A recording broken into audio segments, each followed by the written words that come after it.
My guest today is Roger Nairn. Roger is co-founder and CEO of JAR Podcast Solutions, the agency behind branded podcasts for Amazon, Deloitte, Lululemon, Cirque du Soleil, and more. His background is in big agency advertising, where he worked with brands like Four Seasons and Lamborghini before choosing podcasting as the smartest long-form play in the funnel. Now he helps enterprise brands build shows that actually work. Thanks so much for being here today, Roger. Thanks so much, Diane. Hi, everyone. So, I got questions, you got answers. Perfect. Here we go with the first one. So, you've said that downloads are a vanity metric. So, for businesses looking to improve their marketing ROI, what should they actually be measuring instead of just traffic and reach? Great question. Yeah, so I mean, there's so much technology and different media opportunities these days to buy downloads, really. And I think when you look in the back of what exactly is happening there, just because I can get you 100,000 downloads doesn't mean anybody's actually listening to the podcast. So oftentimes we'll see these sort of tricks being used in the industry, and when we look behind the scenes, the listeners are only listening for 10 seconds, maybe 30 seconds. On the other hand, I want to get you the longest engagement rate, the longest listen time, the longest view rate, because that's an actual great audience member. So we often talk about, you know, would you rather have 100,000 downloads, or would you, where somebody's barely listening to the show or watching the show, or would you rather have, 10,000 really solid audience members that are truly engaged with your show, are listening or watching for 85, 90% of every episode. A big metric that we deliver to our clients at the end of every month is how many hours is each audience member spending with your show, which is really how many hours is the audience member spending with your brand. Yeah. There's very few channels these days that can give you that. On top of that, we're looking at things like brand love, trust, favorability, likelihood to purchase, different brand lift metrics, as well as on the thought leadership sides. Are you being seen as a trusted source on a certain topic? Right.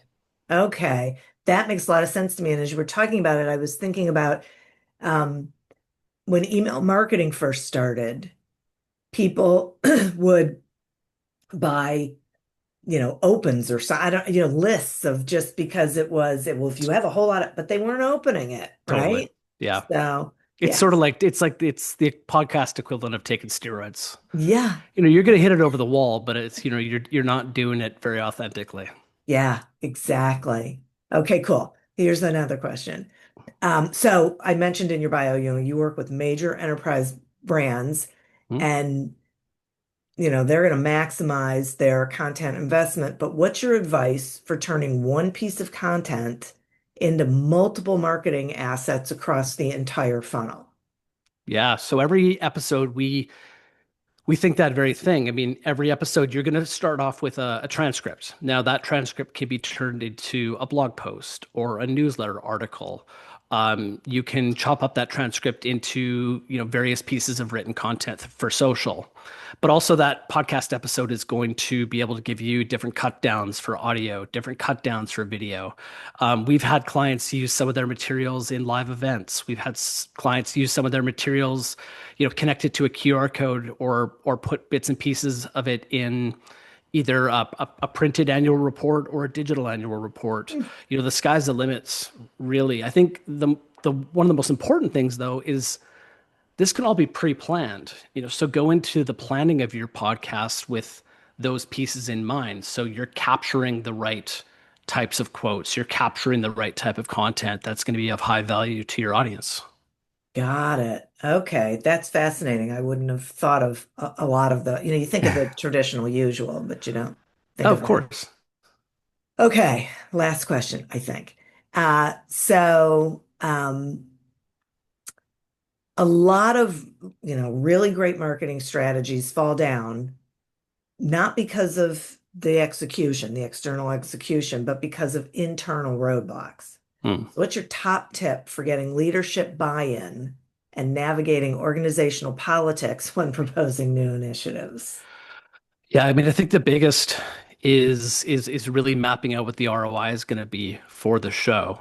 And also, I think, sort of 1B would be really helping the organization to understand, just how valuable this content is for their audience. This isn't, kind of podcast for podcast's sake. This is true high value content that their audience needs. So if you have some research that shows that this audience, is in need of this type of content, and you're able to map out what the exact ROIs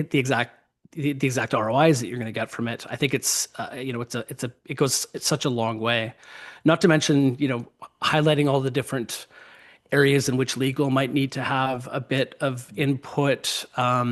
If you're somebody in the pharmaceutical space, med regulations is something important to consider, and to just be upfront and open, but have a plan going in as to how exactly all that is going to be thought of and managed and tackled, and it's not going to be a surprise. I love that. And I love that you said, helping them understand the value of it to the audience, because I think a lot of times the focus is, what is the value to us from a marketing standpoint? But Exactly. there's that other part of it. So, Totally. yeah, it's very good. Well, listen, thank you so much for these Absolutely. quick tips. I love it. Will you tell the listeners how they can find you, please? Yeah, definitely check out jarpodcast.com. We've got a really great blog where you can find all sorts of key information around podcasts specific to brands. Also, check out our newsletter, which you can subscribe to on the site. And finally, drop me a note on LinkedIn. I'm on LinkedIn as Roger Nairn. Excellent. Thank you. Thanks, Dan. And listeners, thank you. You are who we're doing this for.